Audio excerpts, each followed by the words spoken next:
Welcome everybody from Chester, which at the moment is a perfect illustration of overcast. This is a dull day with a bit of drizzle, and we are, and I've just brought these to show you.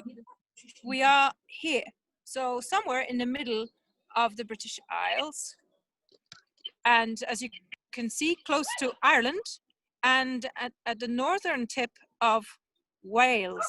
All of this is relevant. Now, in the Roman times, the Romans wanted to conquer all of, actually I'm going to go back on here, all of what is now the UK and Northern Ireland.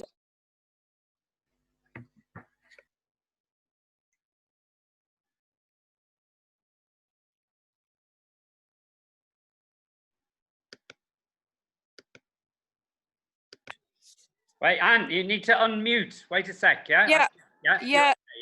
Okay. You muted me. Sorry, apologies. I was muting someone. Fine now. So if you can say that again. Okay. So here, everywhere lived the Celts, right? Everywhere. And then the Romans came around 70 years after Christ was born. And they came all the way to York, which is around there. And they came to Chester, which was just fields and wood, yeah?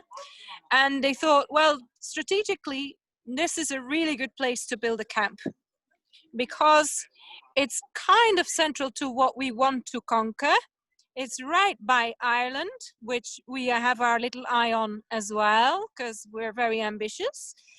And it's right by North Wales, by a river, and by the sea. Plus, it has red sandstone, so we can build nice buildings here as well. So here you go, Chester again here. And then this is the Wirral with, on the one hand, the River Dee. And on the other hand, on the other side, that's the River Mersey. This will become very important later on. Now, so this is the River Dee. And as you can see, the choice was made, that's where the sea goes. Huh? The choice was made to build it here. And the sea was actually, it used to come a lot closer to Chester. So all of that, it looks suspiciously straight. And that's actually because it used to be a lot closer to the sea, Chester. And the Chester Racecourse, that was the harbor. That was not a horse, a place for horse racing. That was all water, and all the ships came from the sea all the way to the Roman camps with the goods, and all the way into the Middle Ages. Until then, this river got into trouble a bit.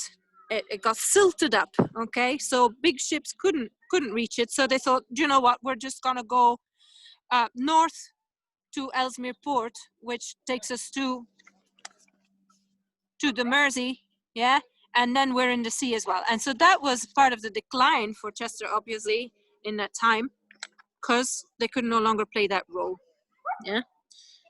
So, but when we look a bit closer, we're still on the map at the moment, but it's quite interesting to see, and I will link it with what you're gonna look at in a minute. So here, this is the Roman camp, nestled around the river, and they built Roman walls straight away. And recently, my friend, who's an archaeologist, she had to repair the wall, and the lowest part of it was still Roman. They could date it back to Roman times, and so the heart of the wall is made of slabs of mud with grass that you cut off horizontally like that, and then you build it. But the Roman city that grew out of this was actually meant to be the heart of Roman England, okay? And the buildings that were built in Chester were not built with bricks or with mortar. They were built with huge blocks of red sandstone, which took a lot of skill and time and money, but it was worth investing in it, and we'll come back to that. So it was actually meant to be a bit of a capital. It was 20% bigger than York. It was really impressive construction with walls all around, and the street pattern here, you can see from here going north and then east west. In many ways this reminds me of New York, actually. And so you have, you know, immediately you can say, oh, where is Flavius? Oh, he is in the northeastern quarter. So it's very handy when you want to find your way around the camp. And in the very middle of the camp, you had the stronghold where all the gold and the weapons were held. That was right there. Whereas when you had fun and games, that was outside the walls, because you wouldn't have games when you were fighting anyway. So the games, the amphitheater is here, right outside the wall. Beautiful view on the river. And this amphitheater was a copy of the Roman amphitheater, the Colosseum. And this very one could hold 10,000 people. And it was a stone construction that we will see later, but at the moment you can use your imagination. And so here you see the 18th century with the river curling round. And so this is the Roman bit, and then Chester expands. After the Romans, the Angles and the Saxons moved into the UK, and the Saxons came over here. Okay, and in 1066, with the Norman conquest, from then till today, we've had an earl who's actually the first earl was Flemish. Did you know that, Mark? The first one was Flemish. So here we are. This is Victorian. This is a Victorian development around the river. People could, for the first time, enjoy free time in the weekends. They worked hard during the week, and then in the weekends they could come in their finery and walk along the river, sit on the benches. It's beautiful. And they had boat rides. Still, you can do that now. And then there's a kiosk that's actually hovering almost above the water, where people could play music. So this is Victorian, as is the hanging bridge there across the river to Hand Bridge. That's part of the university at the moment, but used to be a bank.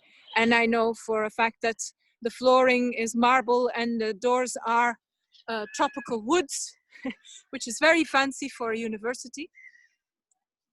But the reason is that it used to be a bank.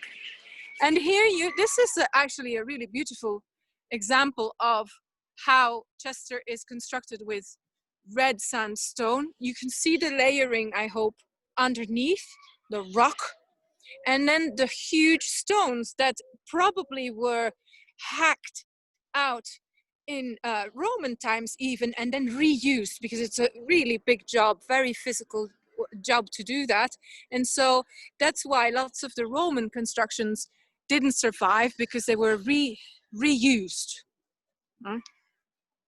Now, so I'm pretty much walking in the place where the Romans would have arrived and thought, do you know what, this doesn't look too bad. We're right by North Wales. We have a river.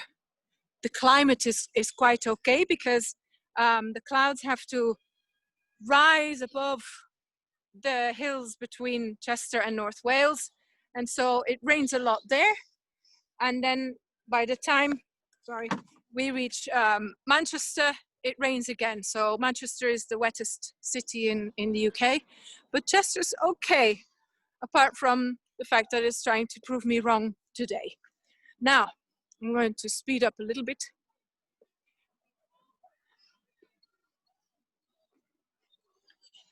So you see, people still come here and enjoy watching the river, even on a day like this.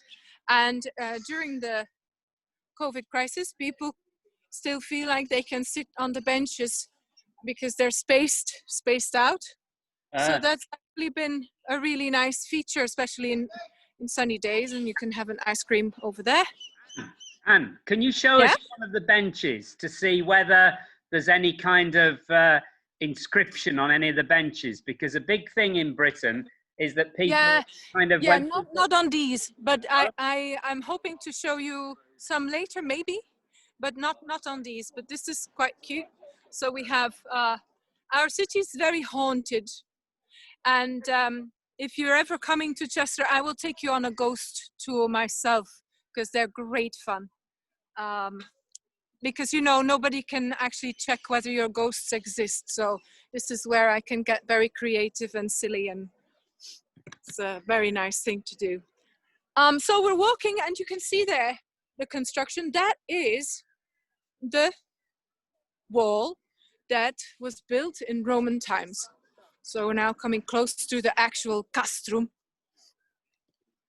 And in general, the rule of thumb is the bigger the stone, the older it is.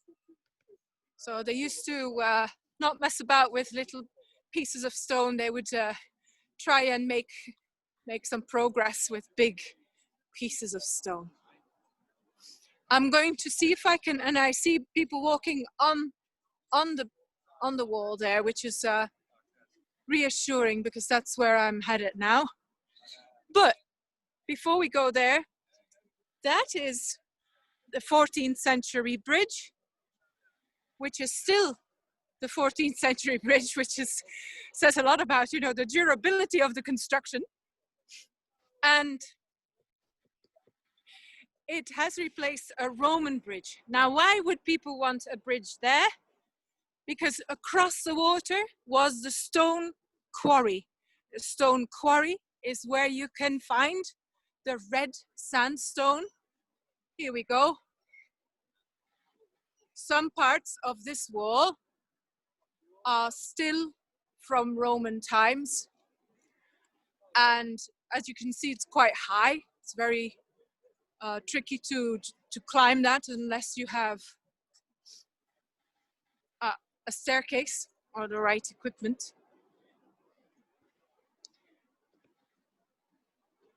And across the water is a place called Handbridge, but it was crucial to the development of the camp because you could hack the stone and then transport it to build all the wall. Everything was built from that bit there, right?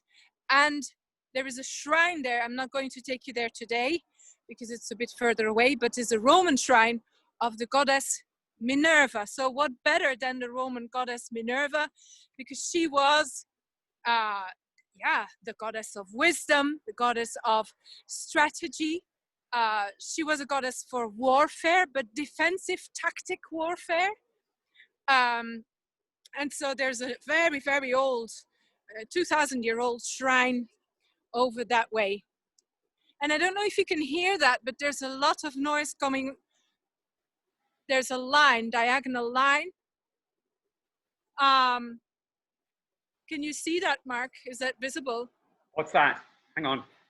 Yeah, I'm gonna have to just let me have a quick run. Sorry for shaking the phone. This is called the Weir. Now, the Weir was built because the River Dee is tidal. And so that dam prevents the tidal wave from coming over further inland to all the way North Wales, Llandudno. This River Dee is in many parts the actual border between England and Wales, okay? Now, and here, this dam prevents the river from being tidal further upstream. So yeah, here's my wall. I'm gonna go back on those stairs now and show you. So, you know, when you live in Rome and you're a powerful man in the military, and then the top dog says, I want you to move to what is now Great Britain and go live on an island like this, it could have been a little bit tricky to convince them, because they had all the luxury of that time in Rome and very good weather as well. So here's we have explanation everywhere as well. And so, look, see how the natural stone still juts out from the construction, and some of these bricks are well, stones are really huge. And you can see also the erosion from the weather.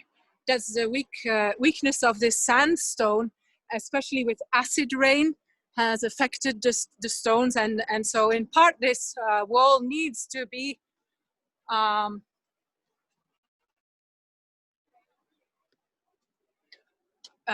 rebuilt or mended at least. I'm going up the steps, as you can see. Here we go. And so how would you lure someone who is comfortable, well off, to come and live over here? Obviously, you would have been very ambitious to move, but you would want your creature comforts. And that's why Chester had baths, very beautiful baths, with underfloor heating, with an underfloor heating system. And it had an oval room. We're not quite sure what it was for.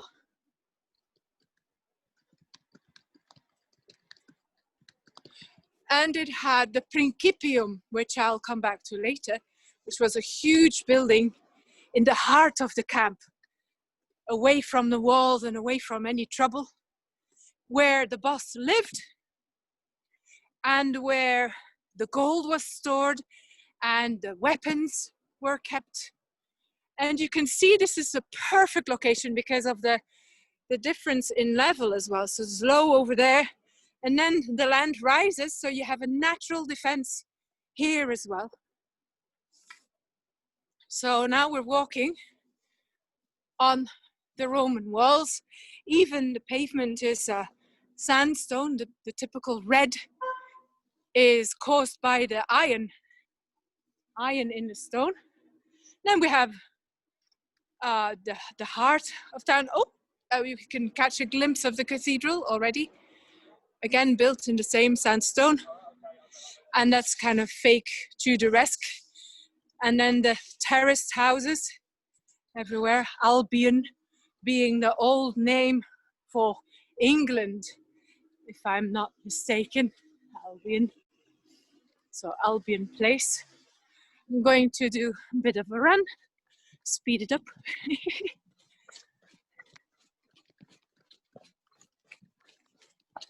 Here we go.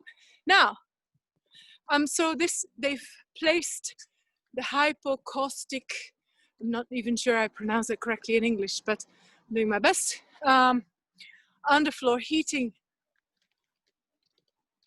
which was found on Eastgate Street. They've put it over here, and these are called the Roman Gardens. You can see the columns that have been found in various places. And basically every time people want to build something new in Chester, they must have an archaeological team involved to make sure that any traces from Roman times are preserved. And to be honest, that happens all the time.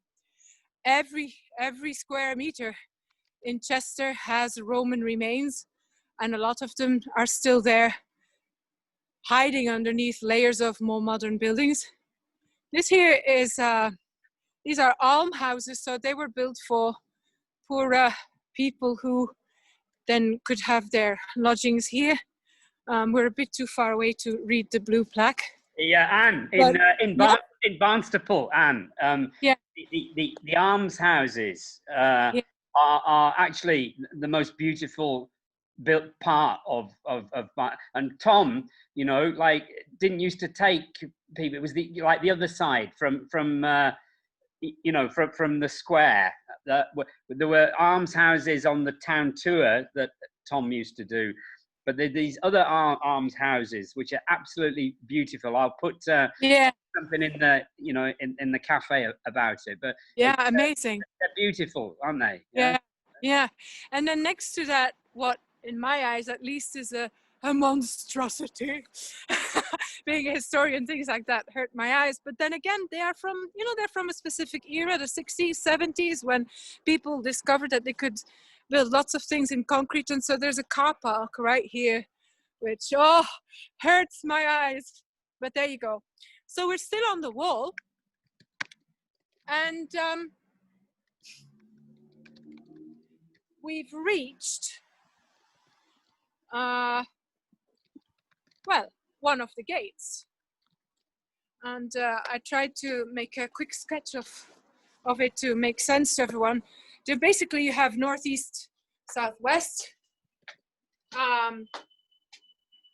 Now, this gate is not on my sketch. It's my sketchbook.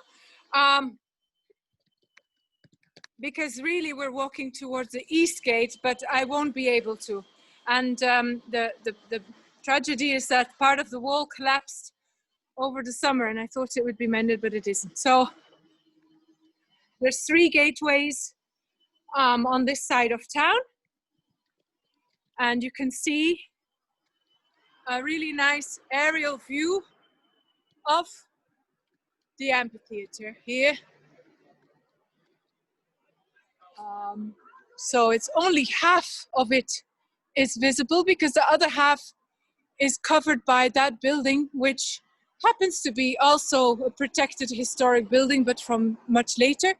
And then just beyond that, I don't know if you can see it in this weather, is St. John's Cathedral, which used to be a cathedral, is now a church. And there, in the distance, my friend, the shot tower. Can you see the tower? Like a,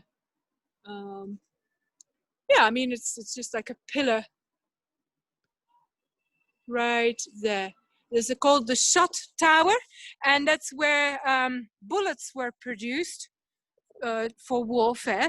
So you basically melted the lead, took it all the way to the top of the tower, and then dropped it down. And because it dropped down from a great height, it cooled off into a perfect spherical shape.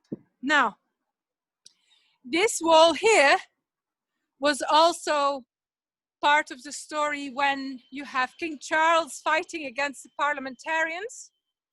And this is where they broke into the city. The parliamentarians broke into the city. They laid siege on Chester, which was a royalist town. And if you think back on what I said about the Earl from 1066, the link with nobility is still very strong here now. We have the Earl still here, and his children are godparents of the children of the Queen, and so it's an incredibly strong link. One of the richest people in the UK owns quite a bit in Chester as well. We'll come back to that later. But anything basically that's called Grosvenor, spelled Grosvenor, is his. And he made lots of investments in the let me just very quickly decide where to go. I'm going to go this way.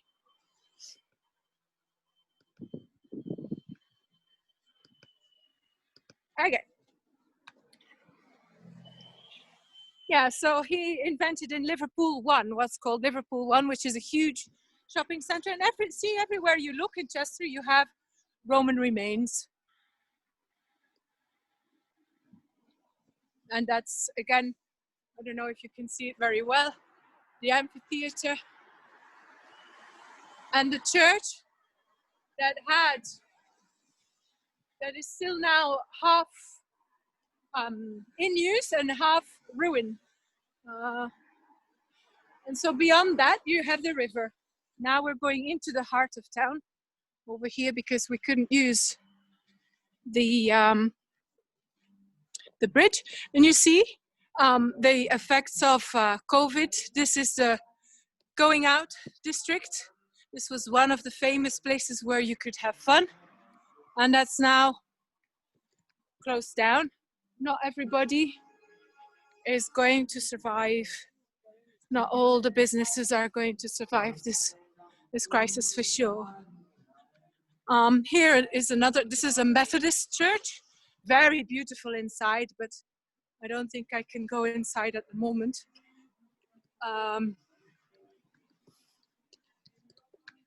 The UK has a lot of different denominations in religion, all kinds. Like you have the Methodists, you have the Baptists, and you have Church of England, which obviously is and in the top of the Church of England is the Queen, not the Pope in Rome, since Henry VIII, and so they're kind of independent.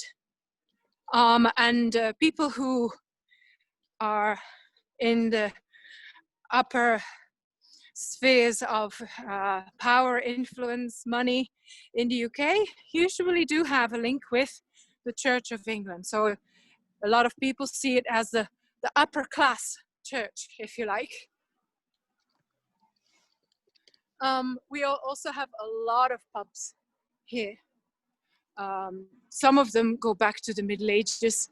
Some of them are younger. Some of them are neo-Tudor.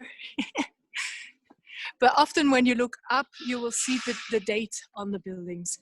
And so here we have Foregate Street. Again, look up rather than to the shop window sometimes. So that way goes east to where I live. And now I'm going to slowly turn around for dramatic effect. We have the East Clock, which is the most photographed clock in the UK after Big Ben. Built in 1897 during the reign of Victoria to celebrate, I don't remember, is it 50 years of her reign? This is one thing, 60th year of her reign. So it's incredible. The second longest reigning queen after the current one that we have now. So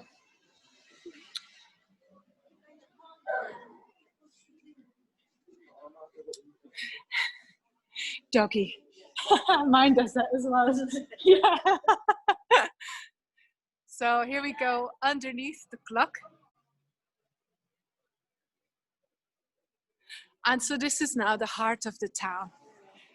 It's relatively busy. Thinking I should wear my mask really now. So I'm going to do that.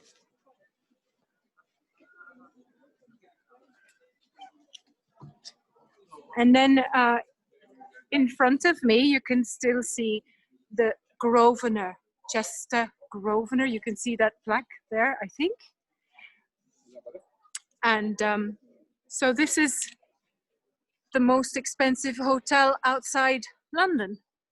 And it's owned by the Grosvenor of Chester, the Earl of Chester. It has usually got very fancy looking men outside with high hats and tailcoats, but they're hiding today. And then the jewelry shop. And apparently football players come here. There's lots of football players that live south of Manchester and they come have their parties over here. I've never been invited, sadly, to one of those. I know you're saying something, but I don't know what. I can't hear you. Can you unmute, Mark? Yeah, I can unmute. Yeah, and I was saying, I was just writing it in the chat box. Man United and Man City players probably, and maybe Liverpool players as well. Yeah. Yes, definitely. Oh, I know that Michael Owen has been here. He's now not an active player anymore, but he shot to fame in 1998, and the only reason I know that is because I was pregnant with Elena and watching the game and watching him just shoot out of nowhere. Yeah. That's And really beautiful. He comes from Harden, yeah, which is written Yes. H-A-R-W. Well, it's Hawarden, really. Hawarden, isn't it? Hawarden, which is the border between England and Wales. Yeah. Yeah. So this is one of the shopping malls or shopping centers. It's got a beautiful side on the other side. And then here you will notice something strange, which is that there's a staircase. And I can walk up that staircase. This is a medieval construction. And it's called the Rose. There you have the cathedral. We'll come back to that. Although I just want to draw your attention to the beautiful, beautiful facades of the buildings here. So we have a ceiling above us and separate shop entrances on the left. And so below us is another tier of shops. And where I am now, I'm walking on the Rose. And just below me is one of the most famous street musicians of Chester. He plays the violin, usually beautifully. Are you going to play later? Great. Just trying to find somewhere to play. Oh, you're not allowed to play here now? Oh, yeah. It's really Can I ask him a question, Anne? Can Mark is in Budapest? I'm in Budapest. Yeah? Go on. Are you allowed to play now during the pandemic with COVID? Is it possible to play now? Can you hear that? So Is it's it possible to play during the pandemic. Yeah, it is, but there's very few people out, so there's not much money. Yeah. Did you hear the answer, Mark? I did, yeah. There's not many people. And I want to ask him, does he have any song on YouTube at all that we could listen to? Yeah. Can we find you on YouTube?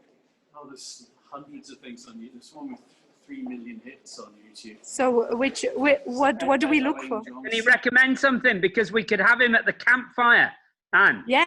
You know, we could invite him to the campfire tonight. Invite you to the campfire. You got are you free tonight? Could you come on Zoom? Join us? Not tonight. Ah, that's a shame. Because these are all teachers from Budapest, Eastern Europe. I've got people from Ukraine. It's a long time since I played in Budapest. Is it? Yeah. Well, we've got people here from the Czech Republic. We've got people from Hungary. We got people from Slovenia. We got people from Ukraine, Slovakia. Yeah, we're all here. I used to play the band New Model Army. We used to play in Budapest a lot. Really? Yeah. Do you know Justin? Justin. Yeah. Justin is a friend of my friend who taught British Cultural Studies in Slovakia. He's in Finland now, and he invited Justin. And do you know Jules? Jules? Yeah. Yeah. Well, he invited them to a British Cultural Studies conference, which we had in Eastern Slovakia in the mountains. Yeah. And he introduced me. It was fantastic. Justin played some songs. It was the first time I'd experienced an English language teaching conference when we had a guy from a rock band, like actually playing. Wow, I must send this to John. His acoustic then? Was that on his acoustic guitar? You were lead guitar. Sorry, what's your name? When he went over there, was he doing his acoustic set or with electric guitar? No, he was doing the acoustic set. Yeah, I like the acoustic. And what's your name? Ed. Ed. And you're Ed Elaine Johnson. Right. Well, I'm recording this, Ed, so I'll send this to John. He'll be really pleased to see it because Justin, was he from Bradford? Yeah. Yeah, because that's where I went to university, in Bradford. Oh, right. Yeah. Wow, God. That's so interesting. Well, maybe another time, Ed, we've got these campfires, like if you could just come and play one song sometime, over the next 3 days, it'd be so good, and you could talk to these teachers. If you'd got 20 minutes or 15 minutes for that, think about it. Somewhere now, if you want to take a bit. Could we? Yeah. Could you, Anne? Could you organise that? Yeah. Anyway, I better get going. What's your name? Mark. Mark Andrews. Yeah. Nice to speak to you. Nice to speak to you. Hey, that's fantastic. Wonderful. What a coincidence. If you want to check out some of the YouTube things, it's Ed Elaine Johnson. Okay. And there's one video which is New Model Army featuring Ed Elaine Johnson, Vagabond. Okay. Yeah. How do I spell Ed Elaine Johnson? E-D? EDALLEYNE-JOHNSON. I got it. We'll look for it. Yeah. Wow. Thank you so much. Thank you. That's great. Wow. We've met somebody from New Model Army. I know. It's mad. Yeah. So he's very famous here, and as you can tell from, I'm just going to swap this now. There we go. There are fences, and so people usually, he will play here, and people sit there. But they've fenced around the benches, so nobody can actually enjoy his music at the moment. It's really sad, really sad. So do you see that there's here? You would have other wares that people would have little stalls in the Middle Ages here. And so you climb on that. And then over there you see the row on the other side. So the double layered shop structure. And so this is East Gate.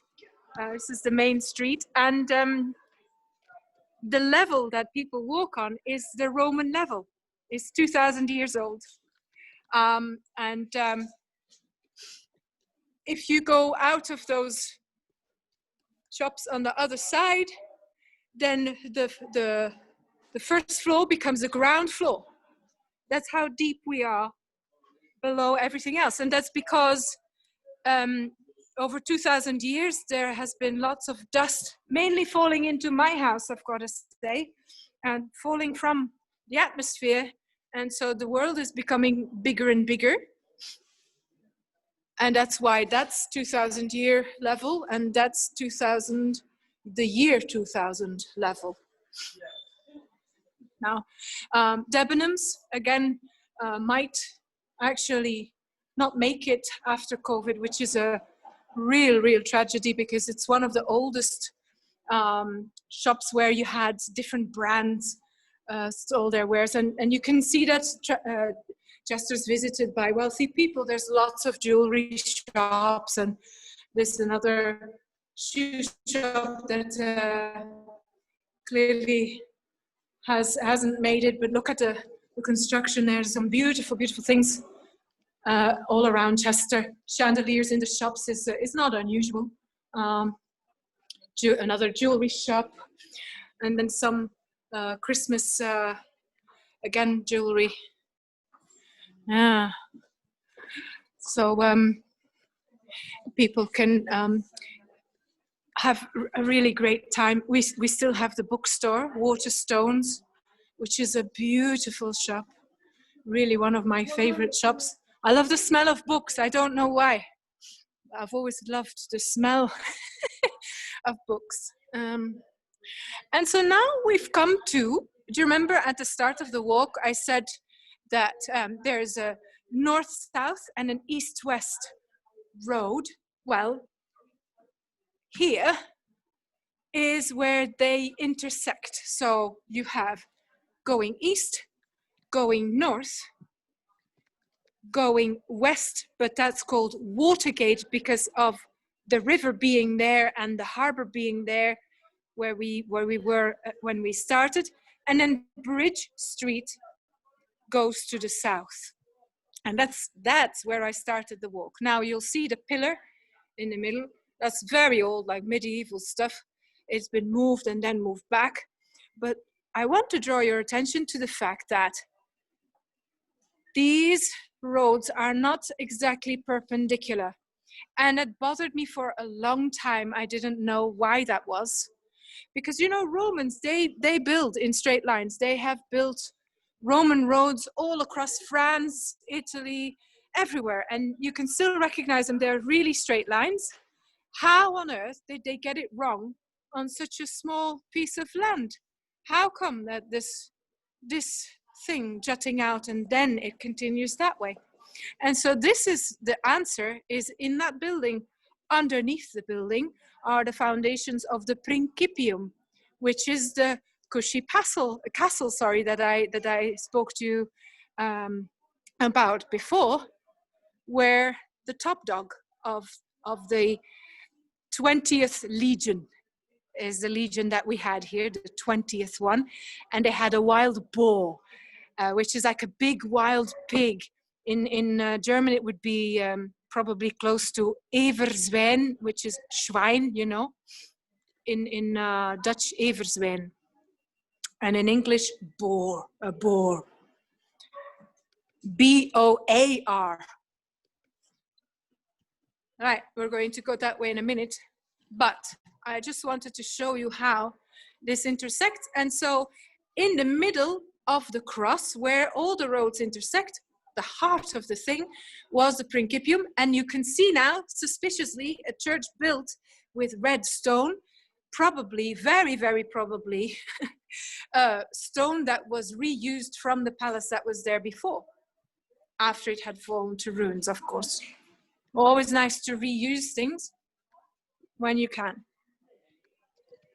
So here we still have the two-tier rows system.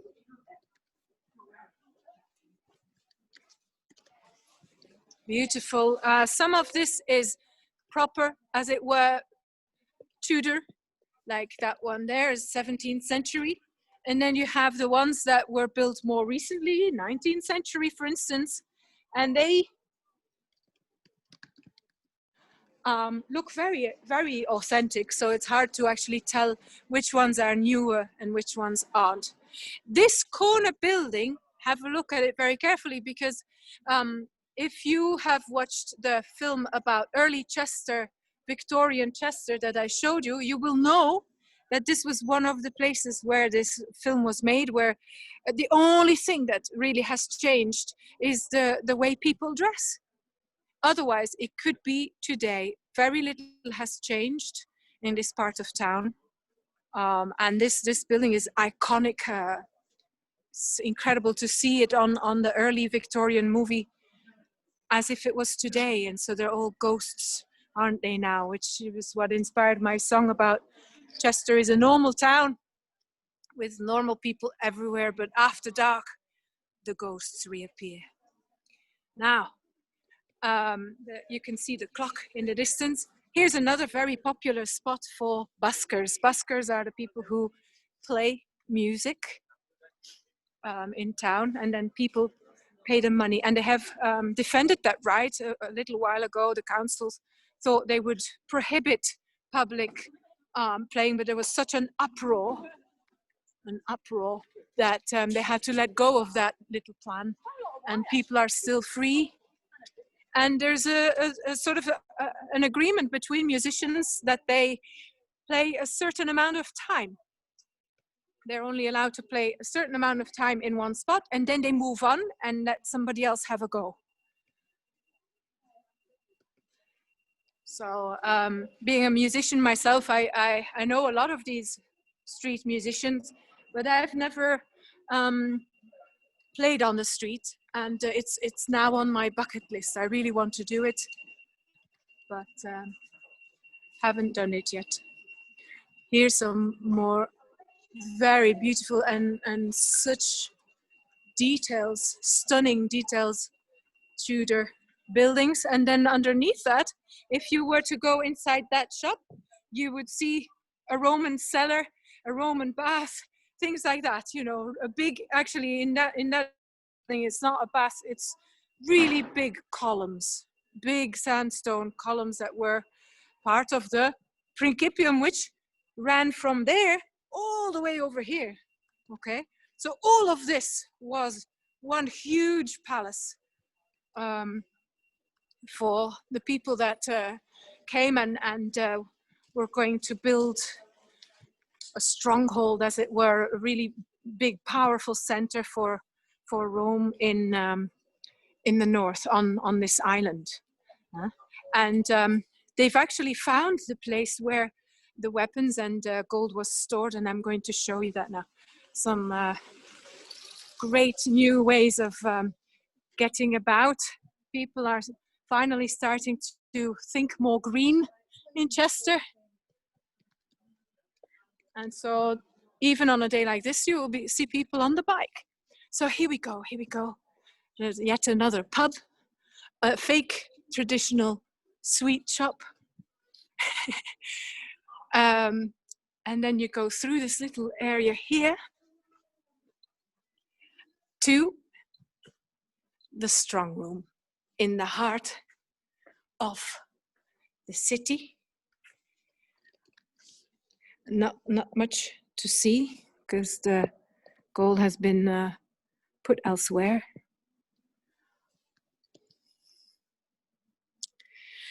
And you have to imagine there was an oval building, which they don't know what it was for, but they found the foundations of it. And it was nearly as big as the amphitheater. For those of you who like numbers, the amphitheater is nearly 100 meters by 100 meters, a little bit smaller than that. And so the oval building, they think, might have been a fancy place or a temple. They're not very sure. And here we come to the beautiful town hall, which is obviously more recent, in last century, well, 19th century. And it was a competition. They wrote out a competition, and there was a guy who was only 19 years old, and he drew this, and everybody liked it very much. So he won the competition at 19 years old. It's his design, and it's beautiful inside. This is where I became a British citizen, and there was a harp player, played beautiful music, and we sang all together. We sang "God Save the Queen."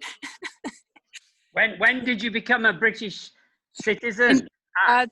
About 2 years ago, 2018. Yeah, and so this here is part of the cathedral.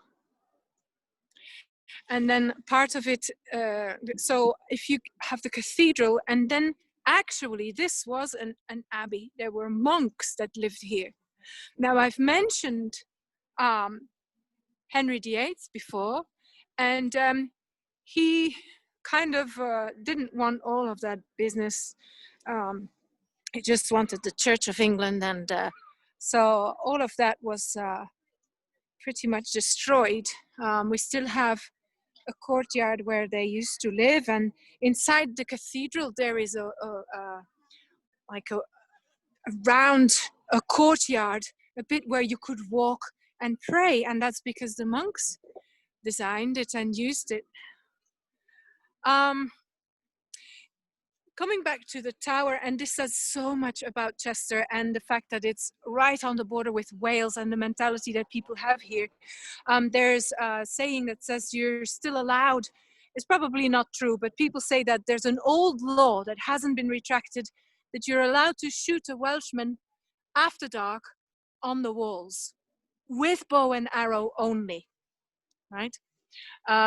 People say that that's still true. There's still a funny relationship between Welsh people and English people. And for lots of people in North Wales, Chester is the big city that they come to, because North Wales is very rural in many, many places. Now, if you look at the clock, there are 3 clock faces here, on that side, and on that side, but not on the back. There's no clock facing Wales, which is just behind this building. And the explanation that people have is that it is because the Cestrians have no time for the Welsh, which is a little bit childish. But if it wasn't so misty, you would see the Welsh mountains in the distance there. That's right outside. Again, here, some of these buildings you would recognize from the Victorian era. A very beautiful motor car works. coach house here that later it became the fire engines could easily drive in and out. So, and then it became the public library, and now it's under development yet again, because the library has moved into Story House, which is a beautiful 30s. It used to be a theater and a cinema, but people have become bigger, and so the seats were too small for people to fit in really, and they were not comfortable enough, and so they've basically gutted and extended the building, and now it has the library on the ground floor and various there's a cinema and there's a theater, lots and lots of things. It took a long time to lobby for this, but look, it's and then so in the distance again,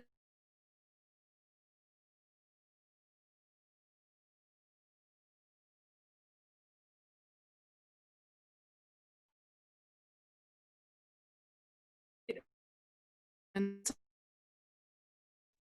oh yeah, so you can't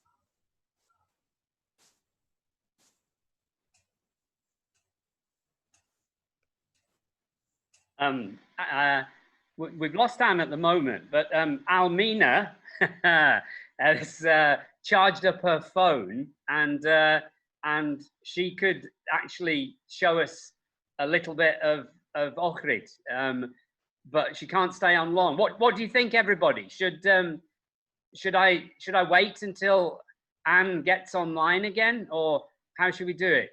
Maybe a minute. Wait a minute, Mark. Yeah. Mm-hmm.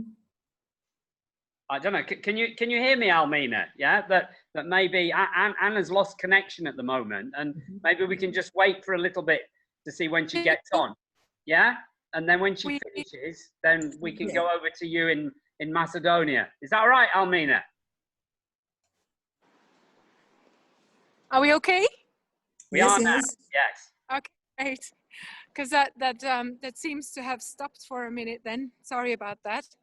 Here we got the old telephone boxes. We still have some, which is nice. And they still have a phone, even. Can you show them the crown? The crown on them, on the top. The crown of the Queen of England.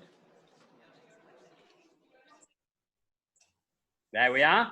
And this is one thing I like doing in Barnstaple with the students, you know, like finding all the things that connected to the monarchy. Like I did that thing about the national anthem, you know, the way in which you have the monarchy and empire and the Protestant religion as the national anthem, and get the students to go around looking for symbols of empire everywhere, you know, Yeah. Yeah. Mm-hmm.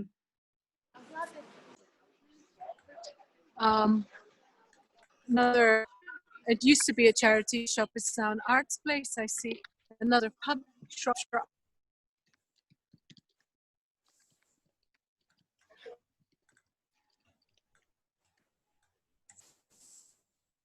Cheese shop further down there as well.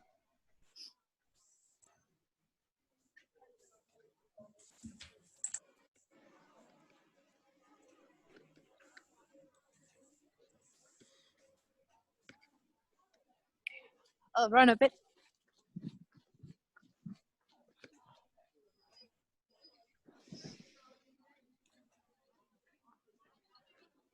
So this is, as you can tell immediately, one of the older structures. And I was mentioning the monks and things, and so here, this is the courtyard, and the bishop still lives in the house beyond there. That's the bishop's place, and all of this is the cathedral. And if I could take you inside, I would show you that window, which was designed maybe 15 years ago by somebody who had a brain tumor, but she's an incredible artist who kind of managed to combine the old style of the stained glass windows with all kinds of symbols for modern day life. It has things like a brain scan in it and a fetus of a baby, and motorways, you know, when you are on a long-term aperture, and the red lines that creates. She's got all of that in there, and it's and you can explain every window pane, and it's just so beautifully done. A real celebration of modern day life, and in such a balanced, beautiful way. So there's lots of nooks and crannies in these old cities, and I keep discovering new little shortcuts and things every time. And you can spot the little elephant, which is made by an artist, but it's a true to life replica of a baby elephant that was born in Chester Zoo. Now, zoos are controversial, I know. We have Yanya. She exists. She was born at Chester Zoo. And on a good day, little children will sit on the elephant to so that we can take pictures and things. And the zoo was kind of came out of I think the First World War, actually, when there were lots of animals that needed rescuing. And there was a guy who bought a farm, and he started with one animal and kind of gradually continued, and then they needed money to take care. Ooh, I'm just going to take a quick, excuse me, because the door is open. Ooh, we're very lucky. Just very quickly here, going to have a look inside. See all the little statues that could be removed are removed because it goes against the spirit of the, you know, saints were no longer a cool thing. And here we have entering. I don't know how good we're going to be with reception in this building. We are super lucky that it's open. Oh, fantastic. Hi. No, I'm not with them. I'm on my own. Really? Have you got any access on your phone? Possibly not.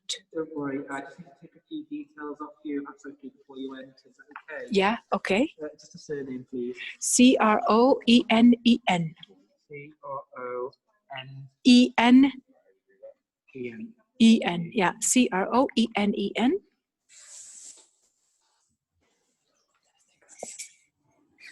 Brilliant. The postcode, please. CH2. CH2. 3HJ. 3HJ. And just the contact number, please. 01244 322 439. That's all you require. Thank you so much. No, Thank you. We're open 12 till 3 each day for private prayer and reflection. Oh, fantastic. Thank you so much. Due to restrictions, it's only the main nave. So just this part here, anywhere up to the rope. Okay. But feel free to enjoy the quiet space. Time to Thank you. say some prayers, and light a candle if you so desire. Thank you so much. Thank you. Enjoy. Okay, I'm gonna put my mask back on.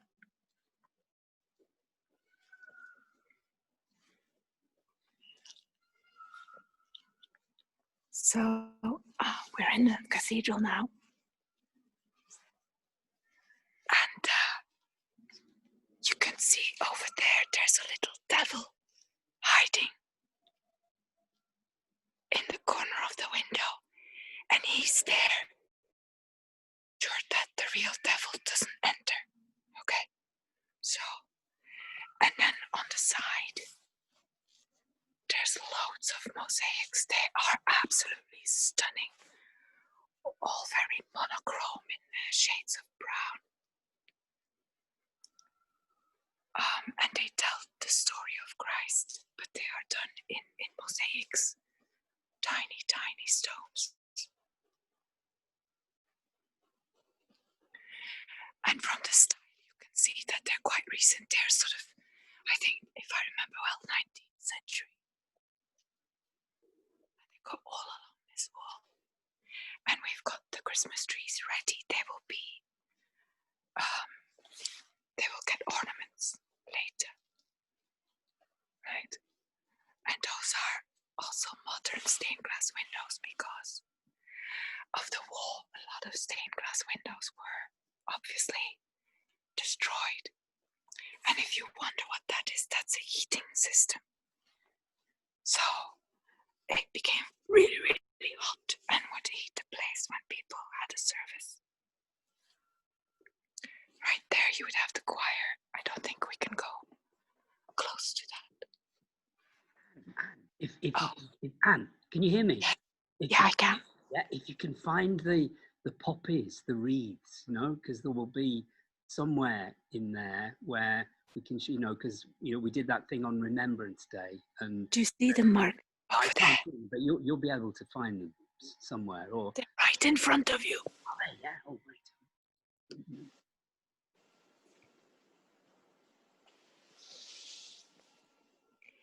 And over there, that's the oldest part of the church.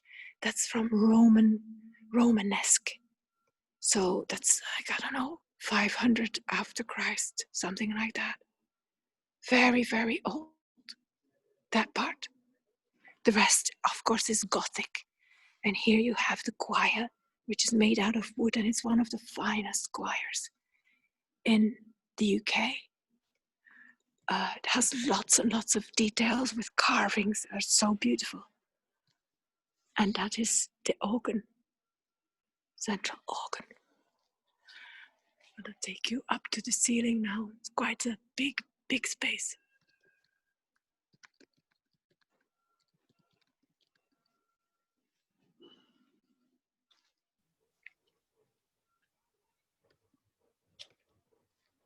And the cathedral is also the location for the court of justice, but the church court.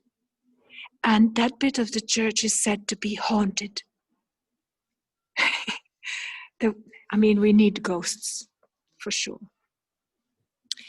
And then I don't know if you've ever heard the expression, the stinking rich. And apparently that expression would come from people being buried in the church underneath the flooring, like here. And obviously when the bodies start to decay, they smell. I think it's upside down. Yeah, John something. Very hard to make out. 1809, this one. Lloyd is a Welsh name. We have lots of people called Lloyd in and around Chester. And Potts, I know people called Potts as well. These are all very local names. It's fascinating to see how, modern day is so super connected with the past when you care to look.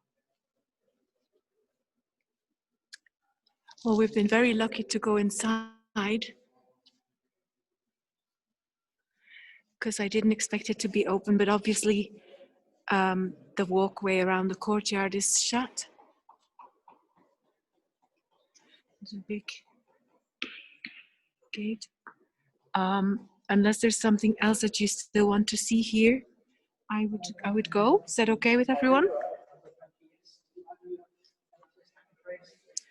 And it's iconic, actually, really, isn't it, for our time?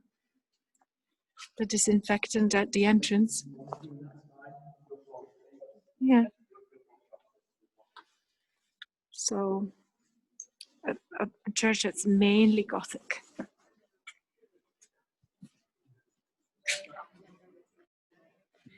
And then we can walk around.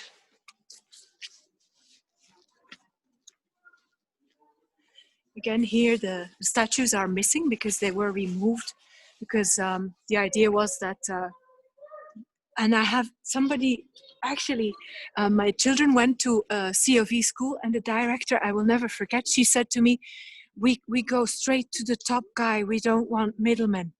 And with that, she was talking about saints. Belgium and Spain are countries that have saints. I mean, my name has lots of names of saints in it. I'm not just called Anne. I have a whole series of saints to protect me. And that just doesn't happen here. You don't have saints in your name because they took away that whole layer in the way they thought about God. Whereas we kind of think, one saint is good for this and another one will clear your earache and all that stuff. These are prickly plant, but they smell beautiful, which obviously I can't actually tell you or show you. There we go.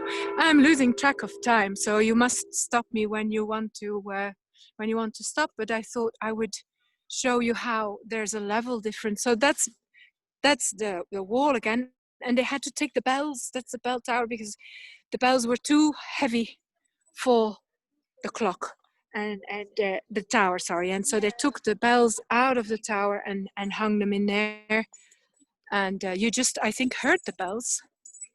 Then, and this is Anne, can you zoom in on the poppy that's just behind you? Oh yes. And what does it say underneath? It says, no loading anytime. It means you can't stop your car here to load things. You shouldn't stop your car at all. Mm-hmm. But I'm not sure why that's still here because there's very few people that drive into. This is something that will interest you. We have this in the grass in front of the cathedral. And they would symbolize people locally that have died. There's the wreaths around the cross there. Is this something you'd like to see in detail, Mark?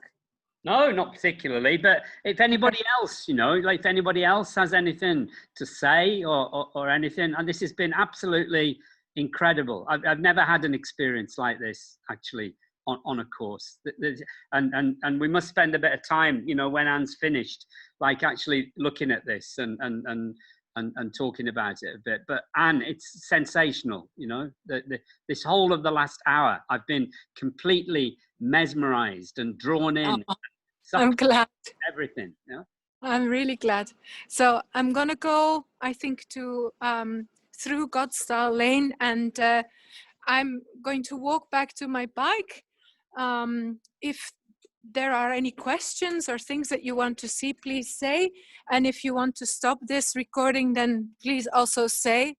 This is the illustration so we're on the ground floor here. So 20th century. And then you walk through here. This would have existed, since the Middle Ages, basically. Another place where you can go out and they play live piano. Oh, this is when this lane is alive, it's just, and here they have the best hot chocolate. This is the best. Yeah, no, they do. Hands down, the best hot chocolate with whipped cream on top. And look, people are very proud of the Roman kind of casually put inside a shop that sells, what does it sell? Wine and coffee and whiskey, all the good things. We'll be back soon. You can order online for free, local delivery. Joe and that's nice, isn't it? With the heart and Joe and Jamie, that works well. And 2 crosses for the kisses. Lovely. Yeah. Yeah. And then the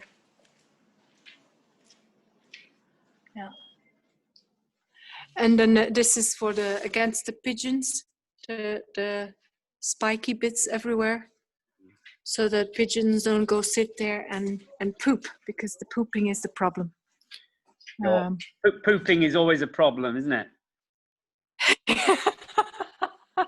Sorry. Try to bring the tone down. And so here, look, it's I love little streets like this where all of a sudden you're on the first floor. Ta-da! In that kind of First street, floor. in Flemish, Anne, is it like the German, like a Gasse? Yeah. Is it the same word in Flemish? No, we call it a steegje, een steeg. Een steegje. Yeah, a little steegje. Yeah.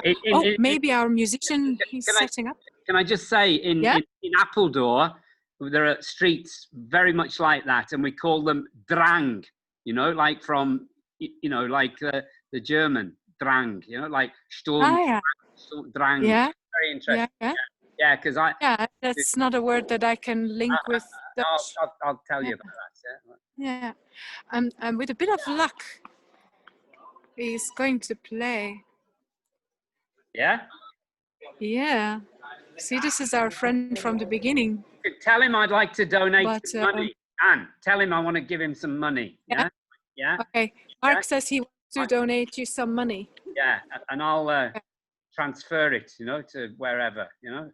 So how are you going to do that? We'll work it. Tell him I'll get £10 to him. I want to give him £10, yeah? Like, tell him, yeah? And then we'll work out how to do it, yeah? Okay. Yeah, I mean, you might do it another time, but meet him. But I tell him I want to give him £10, yeah? Okay? Yeah. Do you want the double album for £10, Mark? Well, that would be nice. That would be fabulous. Okay. Yeah. So what I'll do is I'll come and buy it. Okay, and then I'll get the money to you after the tour, and then then you can. Yeah. Brilliant. Okay. Yeah. I think he's about to play. Would we like to see some? I have no idea how long this tour has been, and I'm sorry if people feel like it's going on too long. Are you okay? Can we hang around for a bit and listen to a song? We can for me. Yeah, are you okay? Can you type in the chat room if you're okay about hanging on for a minute? You know, like to listen to a song.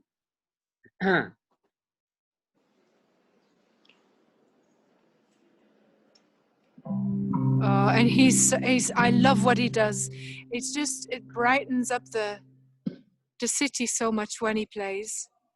He's a master at looping sound, so you record one sound and then you add another layer, and it just on a lovely day you can hear him. And that's the sheaves of the grain, because Cheshire is the grain kind of thing of the UK. I'm not sure I'm saying that correctly. I don't know the word. Anne, can you ask him if he would dedicate the song to John Braidwood, and I'll send it to him in Finland. He would be he's not in a good state at the moment. He's in hospital. His name is John Braidwood. If he could dedicate it to him. Yeah? Okay. Would you be okay dedicating the song to John Braidwood? John Braidwood. Justin's friend. Justin's friend. John Braidwood. Justin's friend. It's Justin's friend. Right. I think you can hear it.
Anne, can you ask him Yeah. for his email address?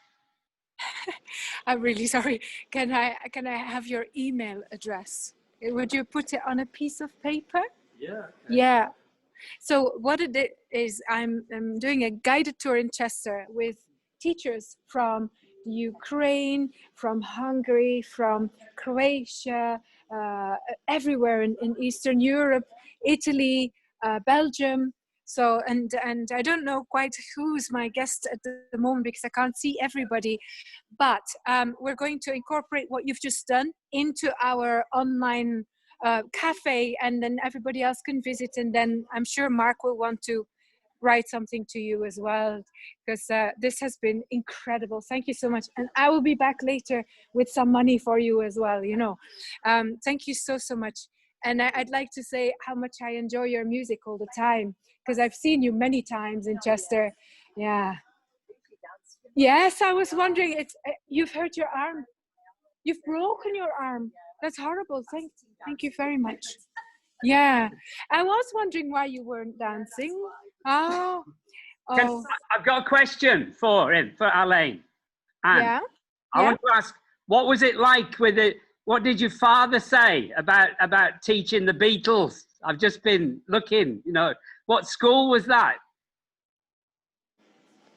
Well, What did he say? I'm just gonna turn it round. I just wanted to ask you, Alain, your father taught George Harrison, yeah? Yeah, when he was doing his teacher training at Liverpool Institute, yeah, he taught George Harrison and Paul McCartney. God, that's amazing. And what story? Guys, have you got a story from that he Not really, yeah? just they weren't famous then, but but they just used to sit at the back causing trouble and making stupid noise. And what subject did your father teach? He taught modern languages like French and German. Really? Great, yeah. And then did he have like where did he study like to teach French and German? Where did he go to? He studied at Liverpool University. And then he did his teacher training at Liverpool Institute, and then went on for various other schools around Liverpool. Right. Brits was the last one he was at. Yeah. Right. Because what we're doing here, it's a course, like it's a 1 month online course for teachers from all over, mainly Central Eastern Europe, but also from Belgium, from Belgium and from Italy, and we're just trying to create interesting experiences for you know, like, and we've had a hell of a month. We're just coming up to the end now, and then we're having a party on St Andrew's Day on Monday night. But we hope to stay together, you know, and do stuff. But this kind of spontaneity is what this course is all about, yeah. And I do it in Devon with teachers when we meet people there, and I introduce people to musicians. But I never dreamt this morning that this would happen today. With someone who one of my best mates like knows Justin from Bradford, and actually brought them to an English language teaching conference, which that doesn't normally happen. And Justin and Jules were fab. You know what they did about half a dozen acoustic songs, and then Jules did some of the poems. Like, do you ever see them still, or any? Yeah. So I spoke to him last week on the phone. It was supposed to be New Model Army's 40th anniversary tour this year, but because of the COVID, they had to scrap all the tour and everything, and they just had one online concert instead. Okay, yeah. And is there anything on Facebook or on YouTube or any stuff that they've done during the lockdown? Check out their website. They've got a pretty sort of comprehensive website with all the latest videos and things on. Yeah, great. We had a guy. We got one person on the course who teaches English in Liverpool, and her father is a tour guide. So, and when I found out that, then I asked her, would your dad be happy to come and do an hour with us? Yeah. And it was just a fabulous evening, with him talking about Liverpool, which is great. Yeah. So, anyway, right. Anyway, I better get back to work. Take care and thank you very much. Yeah. Bye. Bye. Thank you so much. I'll see you later. Yeah. There you are. I'm all steamed up because I was wearing my mask then. I'll turn it round again because you don't really want to be looking at me. Just a sec. There we are. Glimpse of the cathedral again. And here we go. So I'm not sure I'm allowed in there, but if I am, that's how I'm going to make my way back to the river. Let's have a look, see if they allow me in. Am I allowed in, through, or not? And so can I go walk all the way to the other side? Just this way in and out.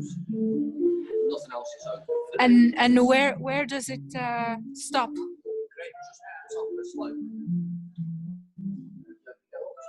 Yeah. You see the barriers? Yeah. Can't go past the barriers. Okay, I'll try. I'll They got see. crossed and they put it open. Yeah, that's a shame. Thank you. So I can't go this way, but I just kind of wanted to show you a little bit of what this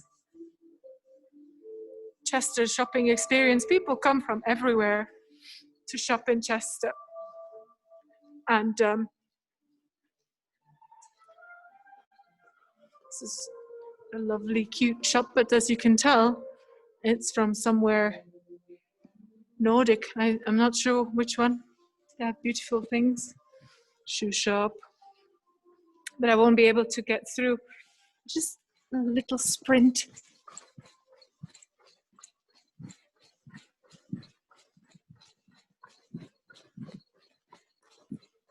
So, what you've been doing with us, Anne, is this kind of similar to what you do with students? Yeah, I would say so. But no tour is the same with me because I kind of love improvising.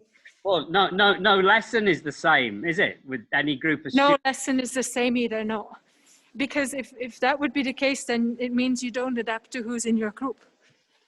So, you can see it just a tiny bit. I don't know. I know, I was just trying to show I don't know if you can see it. That's the nicest part of it. We'll have to go around the other way. Oh, Costa is open. Like, you know, this on a normal Saturday afternoon, this Would place be heaving. absolutely heaving with people. Yeah. No, Yeah, it would be. Yes. Yeah. And I'm not actually allowed to use any of the shortcuts that I know, which would take me to my bike much quicker. So the reason I came here on my bike is that by now I know all the shortcuts. So Chester has little alleyways because people used to collect the rubbish at the back of the houses. And so all the streets have little alleyways, and they were asphalted over maybe, we think 20 years ago now. And so they are perfect to cycle your way, to cut corners and cycle your way everywhere. So on average, I would think that the journey into town with parking and everything would have been probably a half an hour for me to do at least. And now with the bike, how long did it take me, Mark? Maybe 10 minutes. about that, yeah. Yeah, 12 minutes. Yeah. So here he is, our friend. Do you hear how that pervades the city like this? Such a beautiful sound. When I come into Chester in the center on my bike and he's playing, it's just, I don't know, it opens your lungs, opens your heart in some kind of really, for me, I am always elated. It's just such a happy, beautiful sound. What a musician. Look, even the posh people have to be.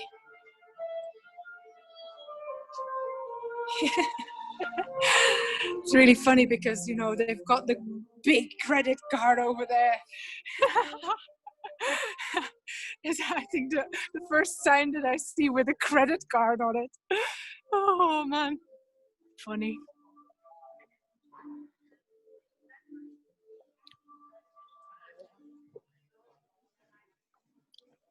we're back underneath the clock. East Gate. But obviously I'm heading, even though I live eastwards, I'm gonna head over to... Westwards. No. That's I south. think so. Southwards. St. John's Street.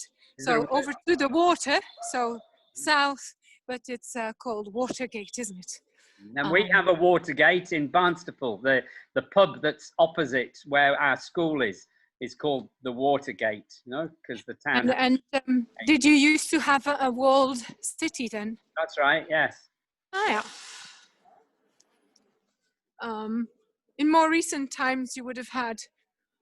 I'm just showing you around the more ugly bits, as it were, as well. So you kind of get a feel of the mix in buildings and atmosphere that's going on in Chester. And so now I'm heading, that's the amphitheatre right there. And I'm going back to the river. But I was thinking, Mark, maybe you want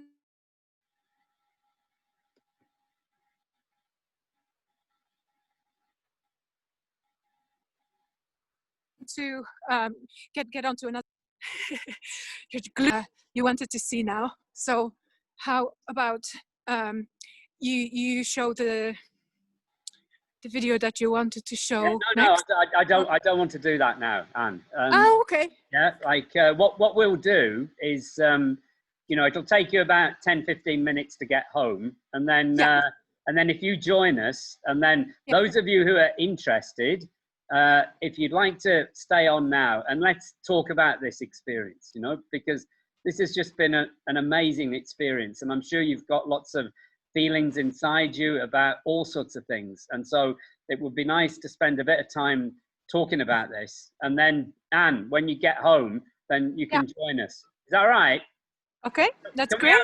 Can we have a big round of applause for Anne? You know, on honestly, a wonderful, improvise, you know, like came out of, you know, like big round of applause for everything.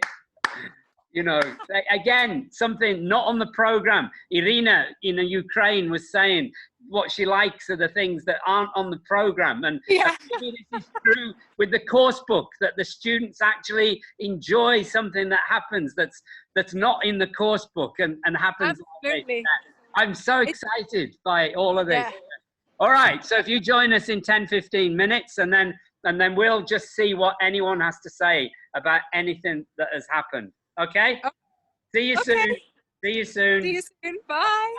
Bye.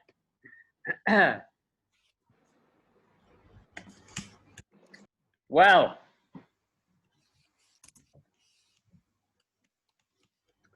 what do you think of that then?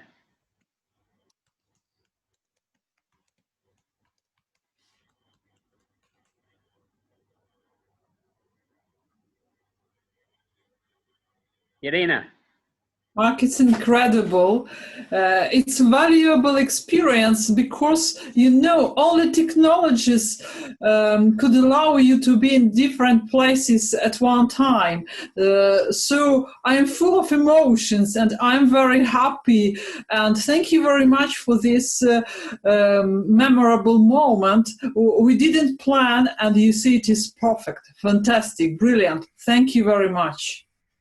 Annika, could you tell the others what you wrote in the chat box? Which one do you think? Which one? The one about being inside the cathedral. Wow, yes. Okay, I had several feelings. The first one was maybe because of this pandemic and lockdown time, we haven't been able to travel and to go into big cathedrals, and it's long time since I've been to such a big cathedral, but it was of course a very impressive feeling, and impressive, sacred, and yes, so, and a very good opportunity to have a look inside. Thank you very much for this opportunity. you know, we in Hungary, of course, also have big cathedrals, or in Vienna, Stephen's Dome, or in Budapest, or in my town in Győr. One part of the cathedral is a Gothic cathedral, like this cathedral was, as I could see. Yes, it was maybe a Gothic cathedral. Galina, can you tell us your feelings? Yes. You know, what you've just experienced. Yes, I'm full of emotions and feelings. I was walking together with Anne and inspired those views, those sights, and especially the cathedral and playing music. So music was amazing, I can say. So it touched the feelings and touched the soul. And even I switched on my phone for my mom to listen to it. She is far away from here, yes. And she thanks a lot. Thank you. Thank you. It's a great session and it's a great experience. Thank you.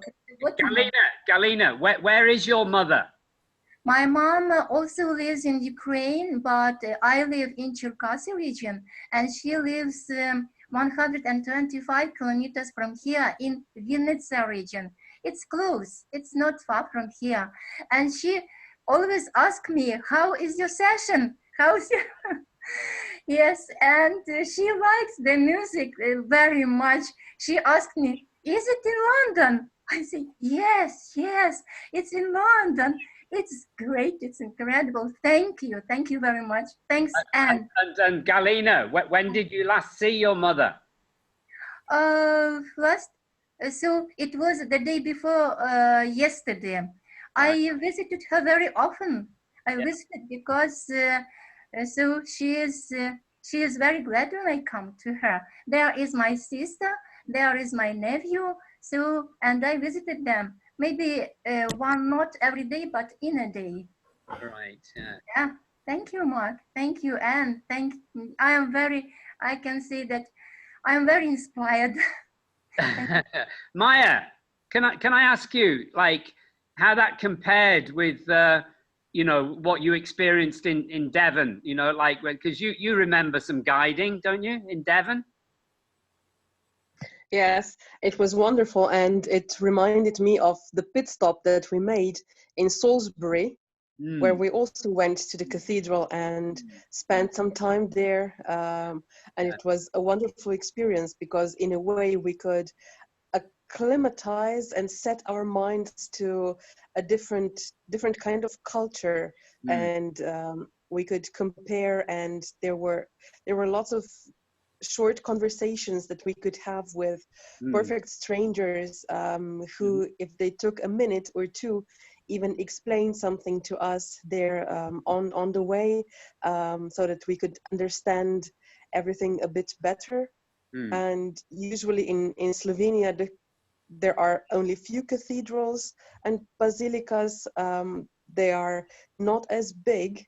So when the history interweaves in a way where you have the really old parts that were built upon later on in history, and when somebody can show you that, that's invaluable. So really, it was great, and showed us what she really felt passionate about, and explained, and her insight into a Roman time here in Chester was really invaluable, because each and every one of us can draw a parallel line with Roman times in their own country. When she spoke about the floor heating, the baths, the archaeologists that need to be consulted, it's the same all over Central Europe, wherever the Romans were. And we say that if you dig deep enough, you will find the Roman layer in any town almost that was on the main Roman roads. Like in Thalia, in Ljubljana, when they're working on some roads and repairs now, and they've uncovered sarcophagi. sarcophagus from Roman times, actually in the center of Ljubljana. Yeah. But the guided tours, when you can do it with a local, you get so much and much more that you could dream about. I mean, it's really something that's added value and a wonderful feeling to follow. Also, because you see that it's such a beautiful place, or they're all beautiful places where you take us, and you have that kind of set point in your mind, and everything that surprises you then makes it richer. Yeah. So it was really wonderful. Anita, did you see a lot of that? Sorry, I joined too late. I couldn't join because I was first clicking the first link. I didn't got the email, and then Catherine replied that there was a new email with a new link. Yes. So I joined only now, a minute before she left. Well, so I've got to watch the recording. I've got recording of it. And yeah, but the idea is fantastic. I mean, fabulous. So I'm looking forward to the recording because I've never been actually anywhere else in England except, you know, London, Devon, and you know, Oxford, Salisbury, and stuff. So yeah, I'm looking forward. What did you think of? This is for the others who were there. What did you think of Anne's guiding techniques? How would you describe how she managed to, you know, make us feel so much a part of it and involved? Yeah. What techniques did she have?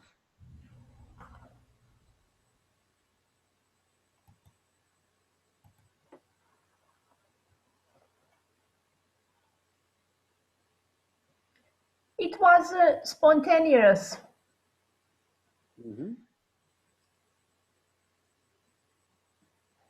So we could see a lot of sights quickly and in a natural way, spontaneous. Was she by bike? She was for some of it, wasn't she? Yeah, and then I think she left her bike. Yes, she left her bike. Yes. Yeah. And then she walked. What about the use of her voice? You know, I mean, one thing we've talked a bit about, you know, on this course is sometimes we don't get a lot of training in using our voices, you know, in teaching. What did you think about the way she used her voice? I think she used her voice very well. She is a singer, no? Isn't she? Or she sings very well. So I guess, and I'm sure she can use her voice very, very properly. So for me, it was good. And what did you think of the way she used her voice when we were in the cathedral? She was whispering, of course, whispering. And what effect did that have for you? Yes, as if we were there. As if we were there with her, yes?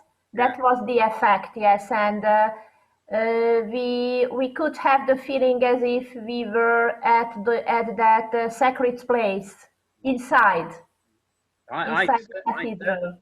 I certainly felt that. And like I've you know, for 10 years I've been in Devon and looking at the guiding, and often when you have a big group of 30 people or more, it's actually quite difficult to you know, with the wind sometimes, and you know, it's quite difficult to communicate with a bigger group. Whereas here on Zoom, you know, like if there had been 500 people here, like you know, she would have been able to create that intimacy, wouldn't she? You know, like, which was amazing somehow.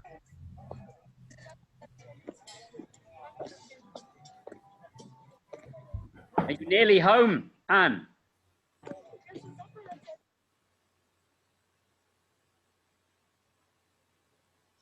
if Galina, what would you show, or what would you get your students to do with something like this? Could you imagine getting your students to do a similar thing? Yes, of course, sure. My students, do you mean videos about native town? Well, doing the same thing that Anne has done, where they would walk around, you know, and film and on Zoom like this, and communicate it to other people. Yes, but we do it on Google Meet. Yes, Right, it's so easier for them to work. So Google Plus and Google Meet. So can you use Google Meet to do this? What Anne has done, if you've got Google Meet on your phone, is it possible? Only on my telephone, not on the laptop. Yes, so I think it is possible, and so my student made many videos also as well, but in this way, maybe only some parts, some simple extracts, but not all the whole video. And I like this idea to make the so for example the tour around the town and show the other people and then discuss. So we did some excursion on our town, but it was not locked down. It was before, in the previous years. But now in this situation, so maybe I'll try also do this guidance tour. Yeah, and Maya, could you imagine getting your students to do anything like this? Yeah, I think they could do it.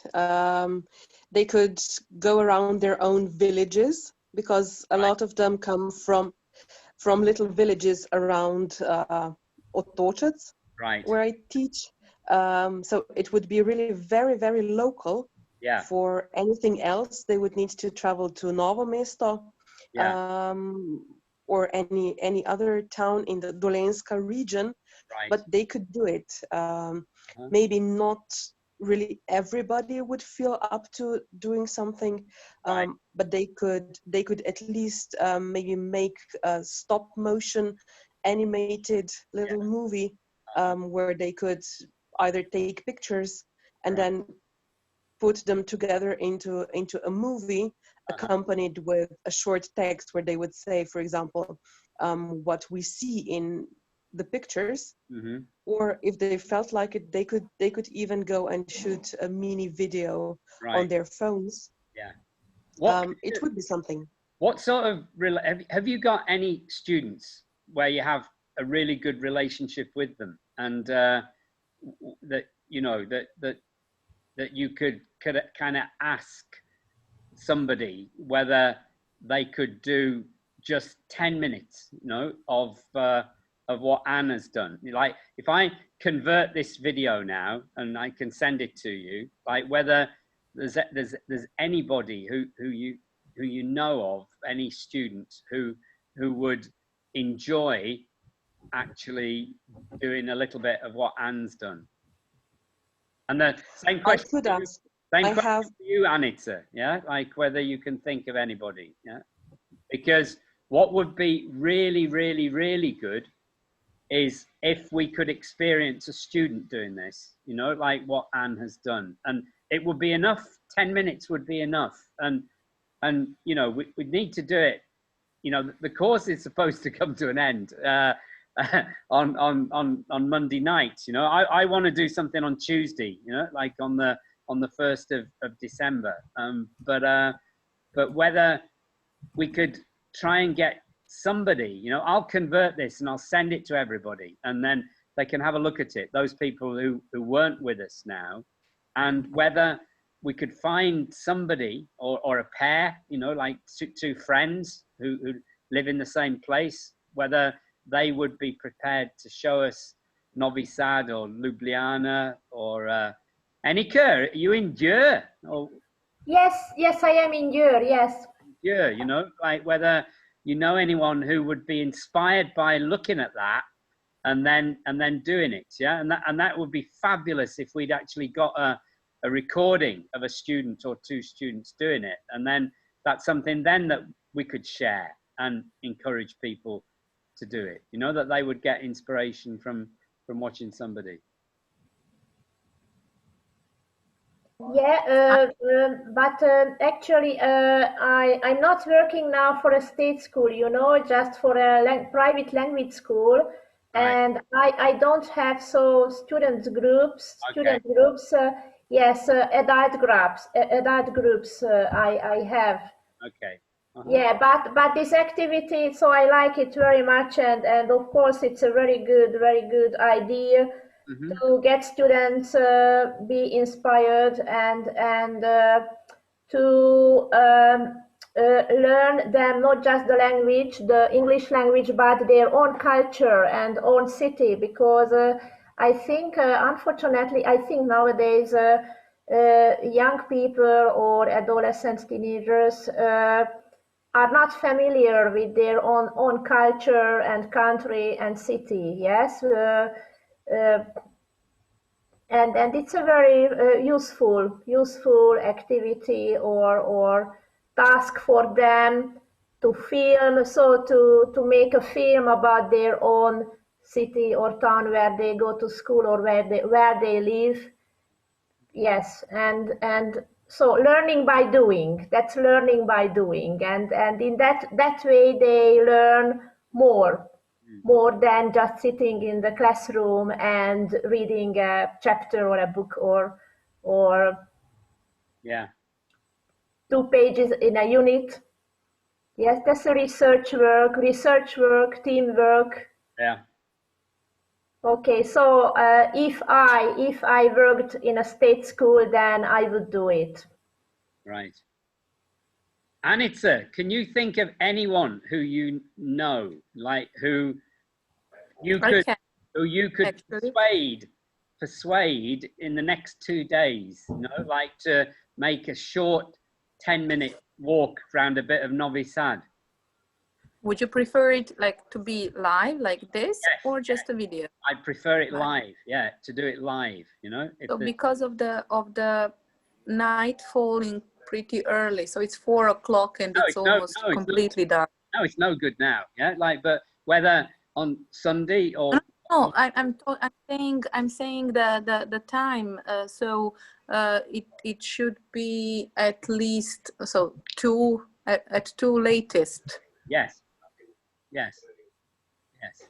I could persuade 2 girls, I know. Could you? You know, Anita, it would be so good, you know, for the group and as a follow-on from what Anne has done today, and then other people can see it, yeah. Because this is what I'm trying to do, is to create on this course moments where people get excited about something, and it often happens within the context of a course. You know, you can feel how you feel now, and then you think, oh wow, that would be really good, you know, for my student to do it, and then you actually see somebody doing it, and then you can share that with other people, and then, you know, we can get these things going where people, you know, come together, like people make friends on this course, and then think, you know, I'm going to have a class where we'll have people from Serbia and people from Ukraine, or people from Serbia and people in Italy or in Belgium, and, you know, that it would be really exciting.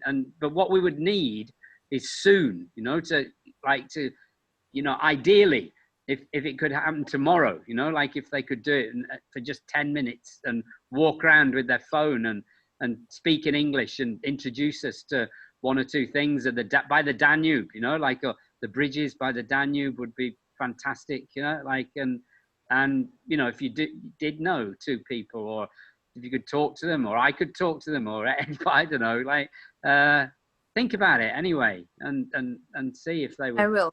Yeah, I'll let you know. Yeah, how old are they? 12.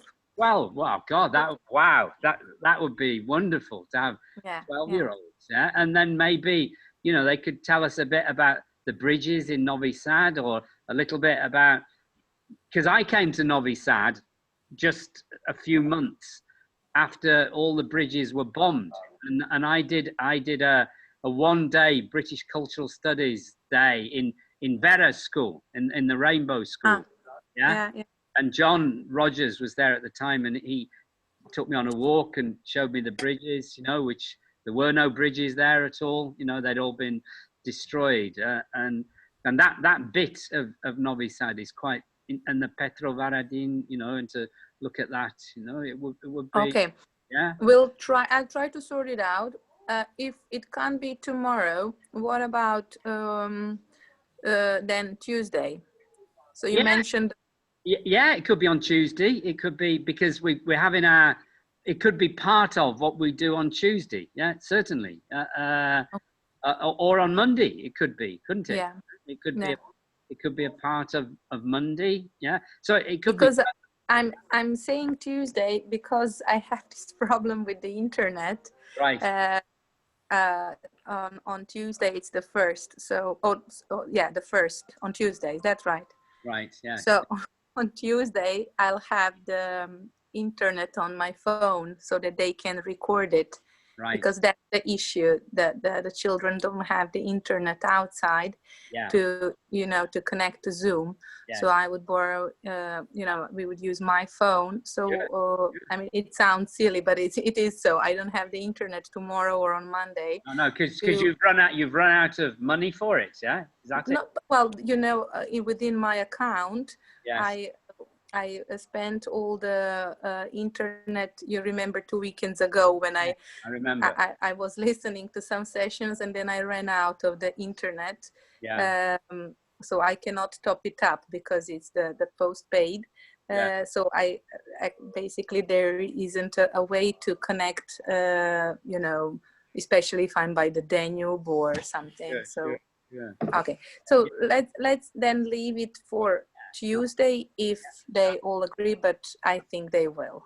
Yeah, no, that would be great. Yeah, wonderful. Okay. Good. Great. Okay then. Well, I think Anne's probably still. I don't know whether she's cycling or whether she's. We could hang on just for a minute. Then make a break and then see you at 5 for the tea. At 5 o'clock. That's right. Yeah, for the tea party, and then we'll come back. Okay. I'm leaving now and Take see care. you later. Bye bye. Yeah.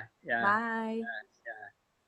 Maya, like when you compare, can you try and somehow kind of capture what you experienced it in Devon, and what do you think is happening on this course? What's made it so interesting and enjoyable? Because it has been, hasn't it?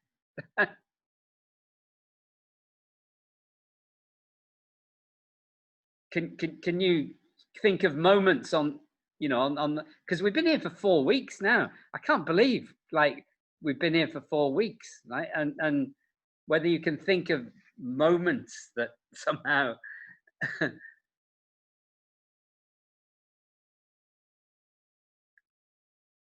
are we? Anne will be here in a minute. Yeah, I can see. We've got 6 people here still. Rakesh is here. Rakesh, are you there?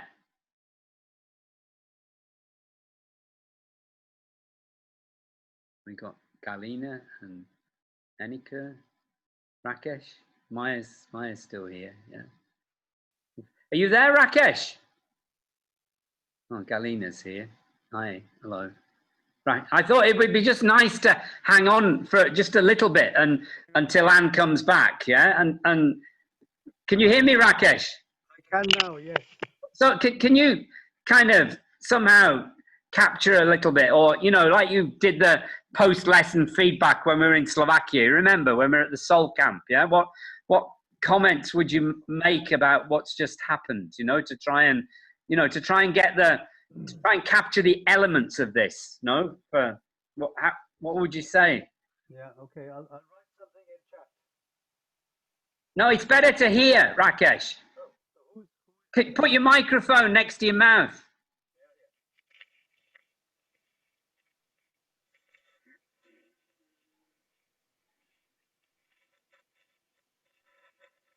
Hello. That's good. That's good. Yeah. I suppose the main thing that sticks out is Anne's passion about what she was doing. I know it's an obvious thing to say, but you could feel that she really wanted to do it. She was excited about it, and so her passion comes through in the way that she explained things. She went into details when necessary. Um, she's not a professional camera person, but the way she held the camera and moved it around showed that she clearly knows something about how to make the story more interesting. Um, and she had lots of useful information and facts which gave kind of depth to what she was trying to do. In terms of uh, arousing our interest in Chester, that certainly worked. So I don't know what her intention was, but certainly, even though I know Chester, I've been there many times, what I learned from watching her performance was, yeah, it was interesting, it was moving. Yeah, so I would recommend that, you encourage, the teachers should encourage their students to do something like that. I thought it was absolutely fabulous. Yeah, no, I think it's one of the best best things on this course so far. There've been lots of good things, but that was absolutely brilliant. Yes. And the way that she whispered when she Yeah. was in the cathedral, that. No, and it was real. It was real life, genuine communication with the singer, with the guy in the cathedral, and I don't know whether anybody else or the security guard. Security guy in the shop. Yeah. It was all real life. It wasn't artificially planned for a course. What we were witnessing was genuine communicative English. Yeah. And we can do this now, can't we, with the technology? If you can have something on your phone, to be able to do it, and to have an audience like this, like on Zoom, and if Anita can get somebody, I shall convert this now. It takes it's quite a long video, but takes a bit of time to convert, and then I'll send it to everybody in an email, and and then people can watch it a little bit, and then maybe we can talk about it again tomorrow. Yeah, sure. Have you got some time, not in this conversation, to talk about the poetry competition? Sure. Can we do that maybe in between the Mad Hatter's Tea Party and the start of the campfire? So what's that in your time zone? Well, I guess in my time zone it would be sometime between 7 o'clock and 9 o'clock. So between 6 and 8. Yeah. Okay. Yeah. Okay. So I'll ring you after 6 when you. Yeah. That your time. Yeah. We've had quite a lot come in. I don't know whether you have received them all, because some of them ended up in my junk mail. Really? Yeah. And if Irena hadn't drawn my attention to that, I wouldn't have known that some of them ended up in my junk mail. Can you check? Maybe I'll check mine as well. Yeah. Yeah, because I'm trying to, everything that's come to me, I've passed on to you. Yeah. So. Yeah, the thing is, some of them won't open. Anyway, we'll talk about it after 6 o'clock. Okay. Look, wait, Almina, hang on, don't go yet, because Almina has just come back. So I'm sorry. Just a moment. I'm sorry. So I got your email, Rakesh, and from Irina, I sent my students' poetry on your email. Is it okay? I think, I received. Did you send four poems? Yeah, that's okay. So, and one video, they can't, so the parents, the kid of 7 years made the video. So, and they can't, so they do it from the early morning and they can't cope with it. It doesn't open. So will you, so if they be a little bit later, not at 5 p.m. Is it No, okay? that's okay. I was just wait 1 second. I'm just checking something. Um, yeah, don't worry about the time, as long as they are responding to the rules, which was that they should write in response to something about Me Day, because I received some poems, I'm not sure from where, which are nothing to do with the competition. They are to do with translations of Shakespeare's sonnets. I see. Yeah. So as long as the children are responding to the rules as we specified in the competition, that's okay. Okay, thank you very Yeah. much. Thanks a Okay. lot. All Thank right. you. Okay. So you got. Almina, are you there? Thank you. Almina. So bye. Bye, Galina. See you later. Yeah. Okay. Almina. She doesn't appear to be there. She is. Oh, She is. okay. Yeah. Okay. Let me try and contact her in a different way. Because Hang on. I just want to say, because we couldn't stop in the middle of. Sure. Yeah. Yeah. I'm just ringing her. No, but if it's her phone, she won't be able to. Let's see what happens. I'm just ringing her. Okay. Hi. Are you ready to? Are you ready? Hello. Can you hear me? Yes, I can hear you. Yes, I recorded a video and I sent it to Mark. Well, I cannot do it in live because I don't have net connection. Okay. Like I'm using Wi-Fi. I went out, I recorded the video and sent it to Mark because I'm using Wi-Fi. I got net on my mobile, but Okay. it's not enough to do it live. Okay. That's why I recorded it and came back. All right. Is that a problem? I'll just check. Mark, she sent you a recording. What, to my email address? Yeah. In Messenger. Oh, in Messenger. Yeah. Okay. Yeah. But she can't do it live. So I think so. Almina, thank you for doing that. So we'll have a look at the recording and then see what we can do with it later. Yeah. Right. Okay. Okay. Good. Yeah. Sure.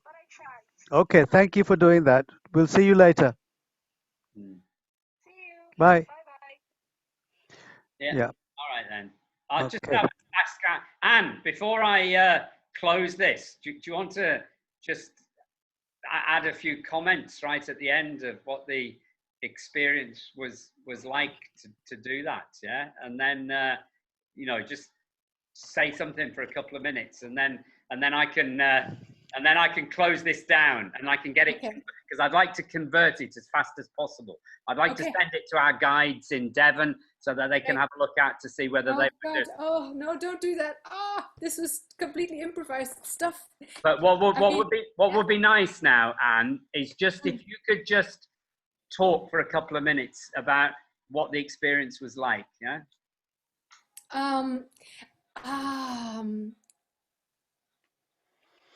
Kind of part of me was so happy because I have missed guiding so much, and I realized when I was doing it, I was like, oh my God, I've missed this so much. So that was quite emotional in a way, and to be able to do it with my friends from the course is just incredible, really incredible to see. I could only see 3 faces, but I was like, oh my God, this is just mind-boggling. Imagine. Incredible. I had a like a power bank, a really good one, and that's how it's possible to do this because it's cold here now, and so the phone would have died within 10 minutes. Right. So I had a really big. Yeah, I was surprised. I was expecting your battery just to run out. Yes. Yeah, no, I had. I'll show you what I had in my backpack. Other brands are available. Right. Can you show? Can you? Because this will be nice for people watching the recording. If you could just explain the technology of this. Very basic, actually. I had my phone permanently plugged in with a long lead to this. Right. And then this was in my backpack because it is heavy. So don't put it in your pocket. You ruin your coat. And then because the lead was long, after that, it's just your hand that gets frozen into one position. Yeah. And when you were talking to the musician, I was supporting one arm with the other because standing like this for a long time is physically quite demanding. Yeah. But other than that, it was very simple. I had the camera turned to facing outside, and I could show everything and walk. And I don't know how wobbly it was. I don't know. No, it was very good. It was very good. It was very good. Interesting. Yeah. Before you came, I was telling Mark that one of the things that impressed me was your basically your camera work, because you're not a trained camera person, but Not the at all. way you held the camera and the way you moved it around very slowly, that showed some amateur, if not professional, skills. Thank you. Very good. And Rakesh also mentioned your passion for wanting to show, it came through, like your passion for wanting to show us. You could tell that, you really, there's things that you love and you wanted to share, and that came through very strongly. Yeah, and I think the more you guide somebody around a place, the deeper you will love it, because you will start to know it so well. And there are details that I could tell a whole story about, and so all these things talk to me, and it reminds me, who was it that we saw? I think it was on this course, somebody saying at the very start, do you remember? And they said, all these buildings mean something to me and have their own story. Sounds like Mark. It wasn't Mark. No, it wasn't me. It wasn't me. I can't remember. Does that ring a bell? Vaguely, yeah. Yeah, I will remember this afterwards because my brain's very slow. It's very thorough, but very slow. But I'm glad that the camera work was okay because that's kind of my worry. I don't like being being at somebody's mercy in terms of what I was talking about was that in Devon we often have a guide and we have 30 people or more, and how difficult it is with the wind and to actually hear people. We don't use microphones in Devon. I know some guides do, and some people have, all the people who are given kind of headphones, aren't they? And it works. But the intimacy of that was amazing, which was. I think that the more technology you have, the less intimate it becomes. As a guide, I do not want a microphone. I do not want headphones, because what that means is you make it very easy for people to listen, but they're also from that, it's only a small step to being completely away with their mind. And if you have to draw them in and they have to come and listen to you, and then you ask them questions and you have actually communication going on, you can't have that with a microphone. No, but you bring in technology, it's a different game. But I thought with the phone, it kind of, because the phone is invisible. Did you kind of forget after a while that you were on the phone or not? I'd completely forgotten, and the most powerful moment was in the cathedral. In the cathedral, that was the most powerful. That was when you really felt, and people wrote in the chat, I really feel as I'm here, and you did that with your voice, with the very, very clever whispering, that had the power of bringing us really, really close to everything. Incredible moment that for about 4 or 5 minutes, I was totally mesmerized, with it. And there's no way that you could have done that. I'm just thinking of, you couldn't whisper to 40, if you've got 30 people and you're taking them round, if you whisper, they're not going to be able to hear you, but on Zoom, when you whisper, we can hear everything. Actually, I disagree. If you are linked with your audience and before COVID, I would whisper and they would all come like this because they still want to hear. Well, that's great. You know, Yes. if you can do that. Yes, my ghost tour was. Yeah. I often think I definitely want to do that again.